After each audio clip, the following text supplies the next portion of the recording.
आपकी पहचान बताइए। मैं Yogendra Singh Tomar, airport director, Bhavnagar airport.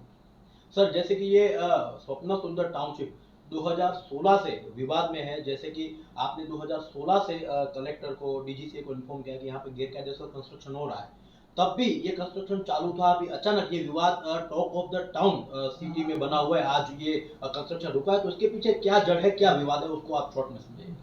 नहीं, कंस्ट्रक्शन रुका है इसके लिए हमको नहीं मालूम कि नगर पालिका का काम है। हमारा काम था 2016 में बिल्डर ने अपने गलत डाटा दे करके हमसे एनओसी ली थी, जो हमारे मुंबई में जो कार्यालय वहाँ से इशू हुई थी।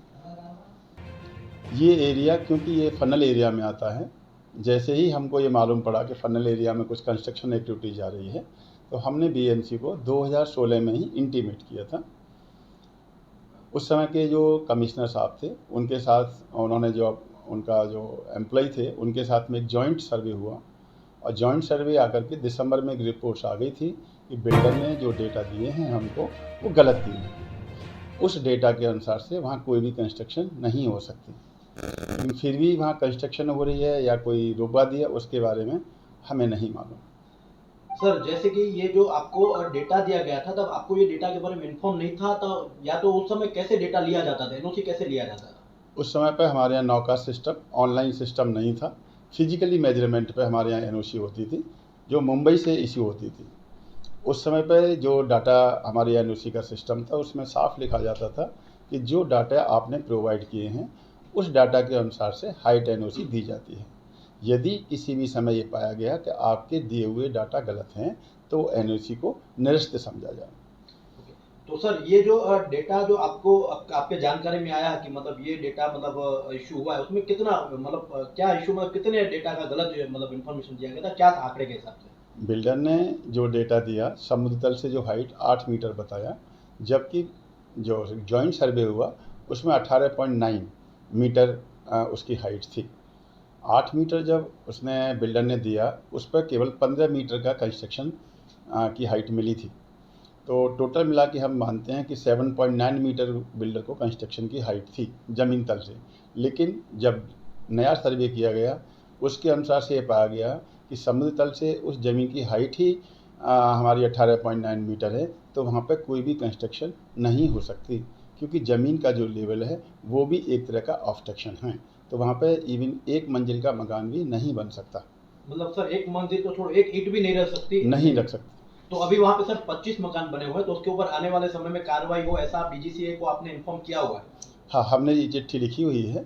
उसी समय पर डीजीसीए को इन्फॉर्म किया था कि ये जो सोसाइटी को एनओसी दी है, हमसे गलत डाटा प्रोवाइड करके एनओसी ली है, और उन्होंने कंस्ट्रक्शन भी की है।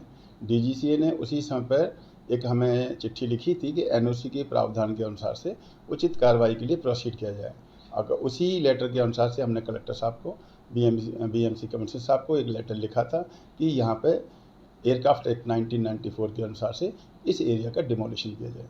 सर जैसे कि 2016 में आपकी ये जानकारी आपके सामने आई कि यहाँ पे गलत एलिवेशन रजू किया है, उसके बाद आपने एक सर्वे कराया जिसमें बीएमसी के भी रिप्रेजेंटेटिव थे, आपके भी रिप्रेजेंटेटिव थे। उसमें दिया गया है 2016 में के जमीन के 18.910 है। उसके बाद भी 2020 तक मतलब 16 में आपने सर्वे करवाया, दोनों में ये बीएमसी और आपके दोनों रिप्रेजेंट, उसके बाद भी कार्रवाई तो 2020 के बाद भी, तो ये 4 सालों में क्यों कार्रवाई नहीं, तब तक क्यों डेवलप होता रहा? ये सोसाइटी डेवलपमेंट सर होती रही थी उस समय तक।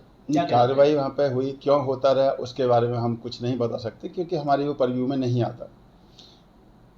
लेकिन सर 2016 से 20 तक डेवलप तो हो रहा था, रुका तो अभी है 2020 से, ये तो आप मानते हो?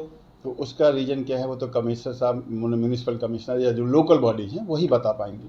जो हाल में ये जो मुद्दा जैसे कि सामने आया है, अभी हाल में जो रुकवा दिए, ये उपाध्याय साहब है, उन्होंने इसके ऊपर जो कंस्ट्रक्शन है आप रुकवा दिया, तो आगे जाके जो होने वाला है उसके ऊपर आप क्या मतलब स्टैंड देना चाहेंगे, आगे क्या हो सकता है इसमें? जैसे क्योंकि वहाँ पे कुछ गरीब लोग हैं, उनके मकान है वगैरह, अगर वहाँ पे उनके प्रॉपर्टीज है, तो उस पर आप क्या कहना चाहेंगे? नहीं, जिनके भी मकान हैं उनके प्रति हमारी एकदम संवेदना है कि किसी का भी कोई नुकसान नहीं होना चाहिए। मिडिल क्लास के सभी मकान होते हैं, बड़ा हार्ड अर्न मनी होता है। लेकिन हमारा केवल कार्रवाई ये है कि हम एयरक्राफ्ट एक्ट को, जो सेंट्रल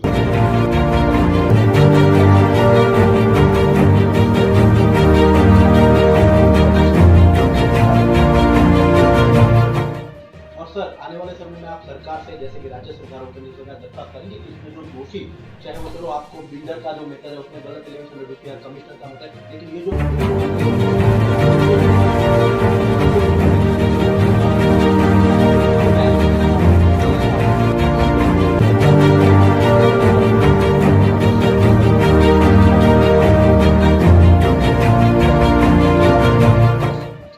और मैं पर्सनली रिक्वेस्ट करता हूँ भारत सरकार से भी, गुजरात सरकार से भी, कि जो इन्वेस्टर्स हैं या जिन्होंने अपने हार्ड एंड मनी लगाया रहने के लिए मकान बनाने की कोशिश की थी,